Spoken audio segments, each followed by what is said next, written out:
Hi hello welcome back to our channel options master guy. இங்கே இருக்க இந்த 4 green colour lines நம்ம நேற்றைய மார்க்கெட் தொடங்குறதுக்கு முன்னாடி, அதாவது ஞாயிற்றுக்கிழமை நம்ம கொடுத்துருந்த லெவல்ஸ். அந்த லெவல்ஸ் எப்படி வேலை செஞ்சிருக்கு, லெவல்ஸை தாண்டி நம்ம சொல்லியிருந்த விஷயங்கள்லாம் நடந்திருக்கா இல்லையா அப்படின்றத பார்ப்போம். மார்க்கெட் பார்த்தீங்கன்னா ஓப்பன் ப்ரைஸ் 24,343 அங்கே ஓப்பன் பண்ணியிருக்காங்க.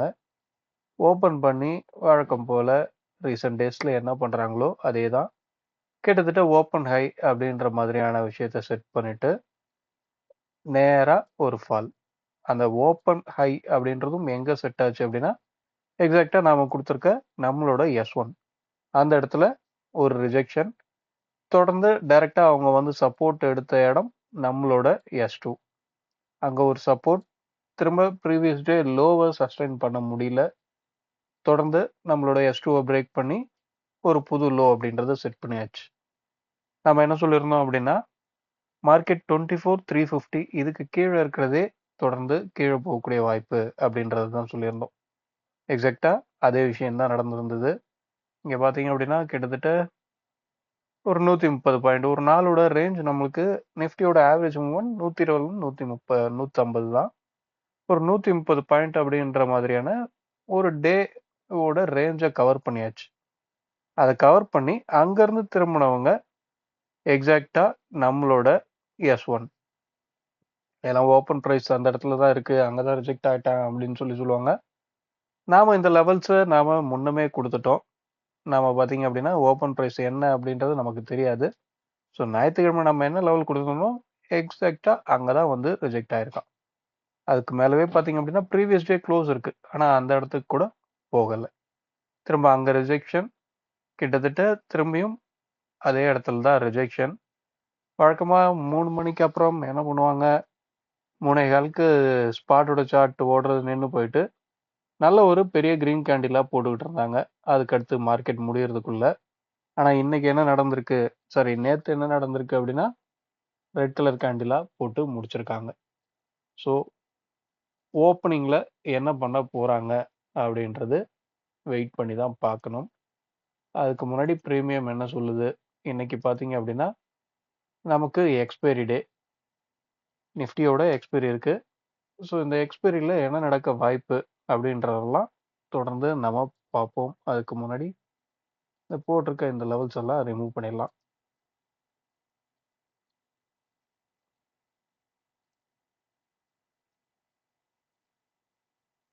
ஓகே, எக்ஸ்ட்ராவா ரிமூவ் ஆகிவிட்டது. சரி, நமக்கு பார்த்தீங்க அப்படின்னா எக்ஸ்பைரி டேக்கு வழக்கம் போல் இன்றைக்கும் எல்லா எக்ஸ்பைரிலையும் இருக்கிறது தான்.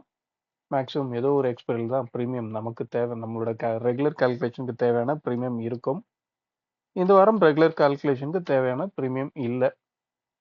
அதனால நம்ம என்ன பண்ணியிருக்கோம் அப்படின்னா 24,350 ஏடிஎம் ஸ்ட்ரைக் எங்கே, ஆப்ஷன்ஸை பொறுத்தவரை ஏடிஎம் ஸ்ட்ரைக் எங்கே, ஸ்பாட்டில் இப்போ பார்த்தீங்க அப்படின்னா 24,287 இங்கே தான் க்ளோஸ் ஆயிருக்கு.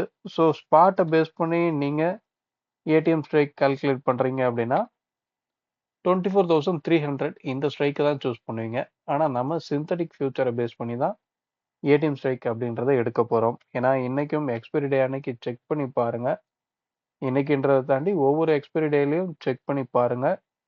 சிந்தட்டிக் ஃபியூச்சர் கடைசியாக எங்கே இருக்கோ அங்கே தான் ஸ்பாட் எடுத்துகிட்டு வந்து க்ளோஸ் பண்ணுவாங்க. அது இந்த சிஏஎஸ் வந்ததுக்கு அப்புறமும் அதில் எந்த ஒரு மாறுபாடும் கிடையாது. அப்படியே தான் நடக்குது. ஸோ என்ன நடக்குது அப்படின்றத எக்ஸ்பைரி டே அன்னைக்கு பாருங்கள்.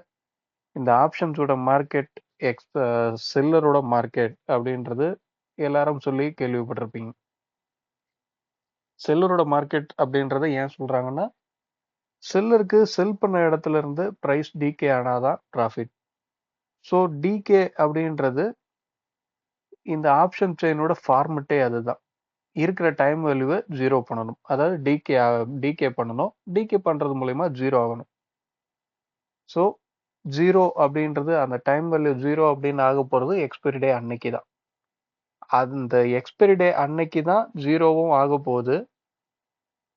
ப்ராஃபிட், செல்லரோட ப்ராஃபிட்டும் அதே மாதிரியான வெர்ஷனில் தான் வருது. அவங்களுக்கும் ப்ரைஸ் இறங்க இறங்க தான் ப்ராஃபிட். இங்கே இருக்கிற ப்ரைஸும் ஆட்டோமேட்டிக்காக இறங்க தான் போகுது இருக்கிற டைம் வேல்யூ.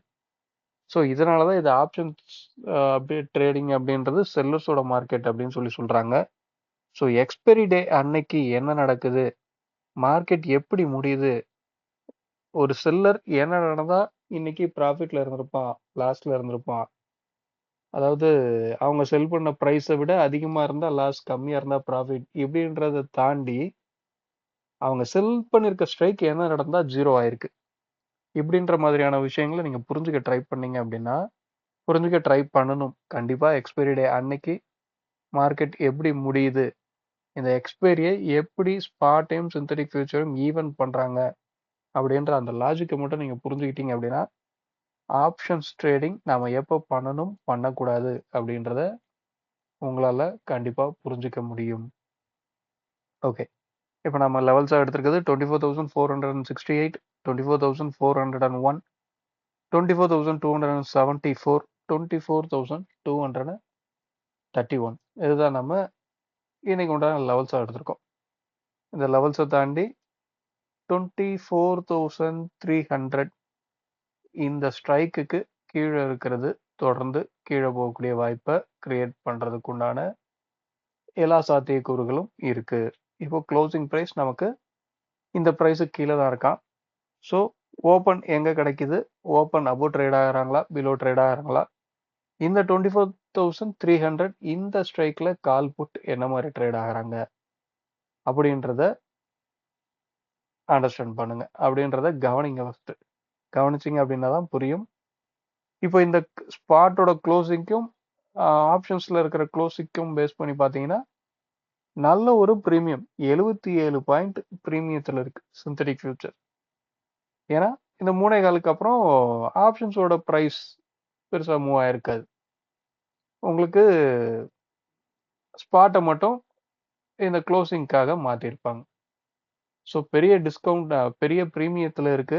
இந்த ப்ரீமியம் 77 பாயிண்ட் ஸ்பாட்டும் ஃபியூச்சரும் ஈவன் ஆச்சு அப்படின்னா இந்த 77 பாயிண்ட்டும் ஜீரோ ஆகும்.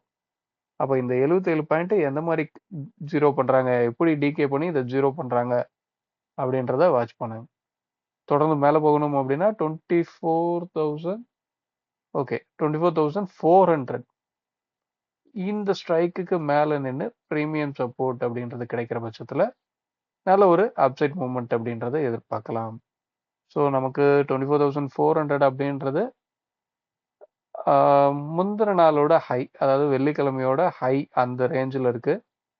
அதை தாண்டி பிரேக் பண்ணும்போது தொடர்ந்து மேலே போகக்கூடிய வாய்ப்பு. அந்த 24,400 அந்த ஸ்ட்ரைக் என்ன மாதிரி ட்ரேட் ஆகுது அப்படின்றத புரிஞ்சுக்கோங்க. எப்பயுமே மார்க்கெட்டை ஒரு டைரக்ஷன்ல மூவ் பண்றது கரண்ட் எக்ஸ்பைரி தான். ஏன்னா முதல்ல கரண்ட் எக்ஸ்பைரியில் இருக்கிற டைம் வேல்யூ ஜீரோ ஆகணும், அதுக்கு அடுத்து தான் அடுத்த எக்ஸ்பைரியில் இருக்கிற டைம் வேல்யூவை ஜீரோ பண்ண முடியும். ஸோ கரண்ட் எக்ஸ்பைரி என்ன சொல்லுதோ அதை தான் ஸ்பாட் கேட்டாகணும், அதன்படி தான் நகர்ந்தாகணும். ஏன்னா இங்கே ஸ்பாட்டை யாராலையும் பை செல் பண்ண முடியாது. இதை புரிஞ்சு ட்ரேட் பண்ணுங்க, கவனிங்க. இந்த லெவல்ஸை எனக்குமே பை செல் பண்ணக்கூடிய ரெக்கமெண்டேஷன் லெவலாக எடுக்காதீங்க. 3 மணிக்கு அப்புறம் ட்ரேட் அப்படின்றத எடுத்து சின்ன நல்ல ஒரு ஓடிஎம் போய் எடுக்கிறேன், சின்ன ரிஸ்க் வைக்கிறேன் அப்படின்னு சொல்லலாம் எக்ஸ்பைரி டே அன்னைக்கு எடுத்துக்கிட்டு புரோக்கரோட பெனால்ட்டியில் போய் மாட்டிக்காதீங்க. நாம இந்த 2 ஸ்ட்ரைக், இந்த ஸ்ட்ரைக்குங்க என்ன மாதிரி ட்ரேட் ஆகுது அப்படின்றத வாட்ச் பண்ணீங்க அப்படின்னா தான் ஒரு ஹீரோ ஜீரோ இந்த 2 ஸ்ட்ரைக்குங்க இதுக்கு வெளியே இருக்கிற ஸ்ட்ரைக்குங்களில் கிரியேட் ஆகக்கூடிய வாய்ப்பு. அதாவது 400னா 400க்கு மேலே இருக்கிற காலோட ஸ்ட்ரைக்லையோ இல்லை 300க்கு கீழே இருக்கிற புட்டோட ஸ்ட்ரைக்லையோ ஹீரோ ஜீரோ அப்படின்றது கிரியேட் ஆக வாய்ப்பாக மாறும். இதுக்கு நடுவில் இருக்க ஸ்ட்ரைக்கில் தேவையில்லாமல் மார்க்கெட் இதுக்கு நடுவில் இருக்கும்போது ஹீரோ ஜீரோ அப்படின்றது ட்ரை பண்ணாமல் இருக்கிறது நல்லது அப்படின்றது என்னோட அபிப்பிராயம். நீங்கள் உங்களோட ஓன் டிசிஷன்.